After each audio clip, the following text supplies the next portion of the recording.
నమస్తే అండి. విజయ చెప్పే తెలుగు కథను వినేయండి. ఒకానొక కాలంలో ఒక ఊళ్ళో అందరూ దాదాపు మూఢులే. అలాంటి ఊళ్ళోకి ఒకరోజు ఉదయం ఒక మరుగుజ్జువాడు అడుగుపెట్టి మధ్యాహ్నం దాటిన దాకా ఊరంతా తిరిగి ఒక పాడుబడిన ఇల్లు చూసి ఆ ఇంటి ముందున్న అరుగు మీద కూర్చున్నాడు. వాడికి ఎదురుగా ఒక ఖరీదైన ఇల్లు ఉంది. ఆ ఇంటి ముందుకు ఒక ఫకీరువాడు వచ్చి నిలబడ్డాడు. వాడు మోకాళ్ళు దిగే నల్లని అంగీ ధరించాడు. వాడి నెత్తిన ఒక కుచ్చుటోపీ ఉంది. వాడికి పిల్లిగడ్డము, చేతిలో బెత్తము ఉన్నాయి. బెత్తం పట్టుకునే చోట సింహం తలగల పిడి ఉంది. ఆ ఫకీరు ఖరీదైన ఇంటి గడప మీద బెత్తంతో ఒక్క చరుపు చరిచి, ముందు ముష్టి పెట్టవే ముదనష్టపుదానా అంటూ కేకపెట్టాడు. మరుక్షణం ఆ ఇంటి ఇల్లాలు గజగజా వణుకుతూ వచ్చి ఆ ఫకీరు అడిగినది మూటగట్టి ఇచ్చింది. ఫకీరు ఆ మూట తీసుకుని చకచకా వెళ్ళిపోయాడు. ఇది కల్లారా చూస్తున్న మరుగుజ్జుకు ఆశ్చర్యం వేసింది. ఆ ఇల్లాలు ఫకీరును చూసి ఎందుకు అంత భయపడింది? అంత అమర్యాదగా ముష్టి అడిగితే ఎవరైనా ముష్టి వేస్తారా? ఈ సందేహం తీర్చుకునేటందుకని మరుగుజ్జువాడు ఎదురింటి ఇల్లాలి లోపలికి పోయి తలుపు మూసే లోపల ఆమె దగ్గరకు వెళ్ళి, అమ్మా, ఆ ఫకీరును తిట్టి పంపక ముష్టి ఎందుకు పెట్టావు?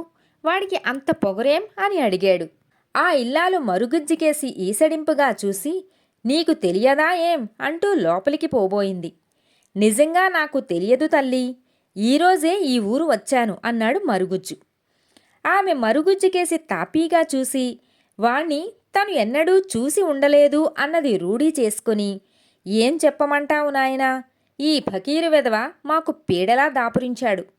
వీడు ఎక్కడి నుంచి వచ్చాడో ఎవ్వరికీ తెలియదు. వాడి చేతిలో ముష్టిబెత్తం చూశావుగా, దానితో ఏ గడప మీద కొట్టితే ఆ ఇంటివాళ్ళు వాడు కోరిన ముష్టి వేసి తీరాలి. అదేం విచిత్రమో, ఆ బెత్తం దెబ్బ వినగానే మనసు ఏదో మాయ ఆవరించినట్లు అవుతుంది. మన స్పృహ మనకి ఉండదు. వాడు రోజూ ఏదో ఒక ఇంటి నుంచి తనకు కావలసినది తీసుకుని ఊరి చివర ఉన్న మామిడి తోపులోకి పోతాడు. వాడు ఉండేది అక్కడే అని బాధతో చెప్పింది. మరుగుజ్జువాడు ఇది విని ఆశ్చర్యపోతూ, అయితే వాడు రోజూ ఇలా ముష్టి ఎత్తుకునే బదులు ఏకంగా ఏ ధనికుడినో మాయకు గురిచేసి కావలసిన డబ్బు పుచ్చుకొని సుఖంగా కాలక్షేపం చెయ్యవచ్చుగా అన్నాడు. అది ముష్టిబెత్తమని చెప్పాను గదా, తిండికి ముష్టెత్తినంతవరకే దాని ప్రభావం. డబ్బు అడిగితే దాని ప్రభావం ఉండదు అంది ఆ ఇల్లాలు. ఊళ్ళో ఎవరూ ఆ బెత్తం లాగేసుకోవటానికి ప్రయత్నించలేదా అని అడిగాడు మరుగుజ్జు. ఆమె భయంగా, అమ్మో, అంత ధైర్యం ఎవరికుంది, అదీగాక ఆ ఫకీరు దాన్ని చాలా జాగ్రత్తగా కాపాడుకుంటాడు అంది. ఆ ముష్టిబెత్తాన్ని నేను సంపాదిస్తాను అన్నాడు మరుగుజ్జువాడు. ఈ మాట నాకు చెప్పి ఏం లాభం? సాయంకాలం కాలక్షేపానికి రామాలయంలో నలుగురూ కూడతారు కదా, వాళ్లకు చెప్పు అని ఆ ఇల్లాలు తలుపు వేసేసుకుంది. ఆ సాయంకాలం మరుగుజ్జువాడు రామాలయం వద్ద నలుగురిని కలుసుకుని తాను తలపెట్టిన పని గురించి చెప్పి, మీ సహకారం ఉంటే నేను ఈ పని చెయ్యగలను అన్నాడు. కొందరు మరుగుజ్జువాడి మాటలు ఖాతరు చెయ్యలేదు. కొద్దిమంది మటుకు, నీకు కావలసిన సహాయం ఏమిటి అని మరుగుజ్జును అడిగారు. మరుగుజ్జు వాళ్లకు చెప్పవలసినది ఒకటికి 2 సార్లు విడమర్చి చెప్పి పాడుబడిన కొంపకు వెళ్ళిపోయాడు. మర్నాడు ఉదయం మామిడి తోపులో ఫకీరు నిద్రలేచేసరికి కాస్త దూరంలో మరుగుజ్జు నిద్రపోతూ కనిపించాడు.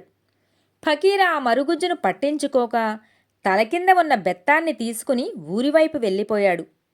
ఫకీరు తనకు కావలసినది తెచ్చుకుని చెట్టు క్రింద కూర్చునేసరికి అపరాహ్నమయ్యింది.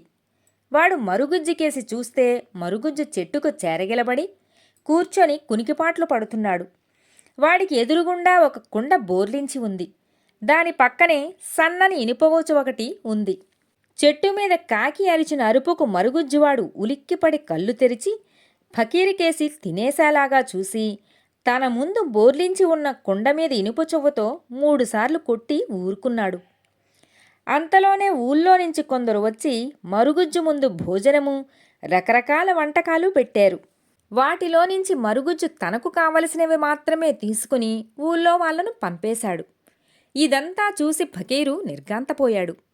తన ముష్టిబెత్తం కన్నా ఈ కుండ చాలా సౌకర్యంగా ఉందే. ఎండలో పడి తాను ఊళ్ళోకి వెళ్ళి తనకు కావలసినది ఏ ఇంట దొరికేది ఊహించి బెత్తం సహాయంతో తెచ్చుకోవాలి. మరుగుజ్జు అయితే వాడి దగ్గరికే అన్ని రకాల ఆహారాలు నడిచి వస్తున్నాయి. వాటి నుంచి వాడు కావలసినవి తీసుకుంటున్నాడు. కూర్చున్న చోటు నుంచి కదలకుండా పొట్ట పోసుకుంటున్నాడు అనుకున్నాడు ఫకీరు. ఇలా అనుకుంటూ ఫకీరు మరుగుజ్జువాడి దగ్గరికి వచ్చి, ఏం తమ్ముడు, కులాసాగా ఉన్నావా అని అడిగాడు. నా సంగతికేం గాని అన్నయ్య, నీ ఆరోగ్యం ఎలా ఉంది అని మరుగుజ్జు ఫకీరుని పరామర్శించాడు. ఏం చెప్పమంటావు తమ్ముడు, వయసు ముంచుకొస్తున్నది. ముసలిముండా కొడుకును ఊళ్ళో నాలుగిళ్ళు తిరిగేసరికి హైరానా పడిపోతున్నాను అన్నాడు ఫకీరు కుండకేసి ఆశగా చూస్తూ. మరుగుజ్జు ఏమీ అనలేదు. ఫకీరుకు ఇంకా ఆ కుండలో పూర్తి నమ్మకం కలుగలేదు. అందుచేత వాడు దాని ప్రస్తావన తీసుకురాలేదు. కాని ఆ రాత్రి కూడా మరుగుజ్జువాడు కుండ మీద ఊచతో 3 సార్లు కొట్టి ఆహారం తెప్పించుకోవడం చూసి ఫకీరు మళ్ళీ ఇలా అడిగాడు. ఏం తమ్ముడు, నువ్వు కుర్రాడివి, 4 వీధులు తిరగగలవు. నా బెత్తం తీసుకుని నీ కుండ ఇస్తావా అని అడిగాడు. మరుగుజ్జువాడు కాసేపు సంకోచిస్తున్నట్లు నటించి, మరొకరికైతే ఇవ్వకపోదును, ఏదో వరస కలిపావు కదా అని నీకిస్తున్నాను అంటూ ఫకీరు బెత్తాన్ని తీసుకొని వాడికి తన కుండ ఇచ్చాడు. తెల్లవారి నిద్రలేచి చూసేసరికి ఫకీరుకు మరుగుజ్జు కనిపించలేదు. వాడు మిట్ట మధ్యాహ్నం దాకా తోపులోనే కూర్చొని ఇనుపవోచుతో కుండ మీద 3 సార్లు కొట్టాడు. ఎంతసేపు చూసినా ఎవరూ రాలేదు.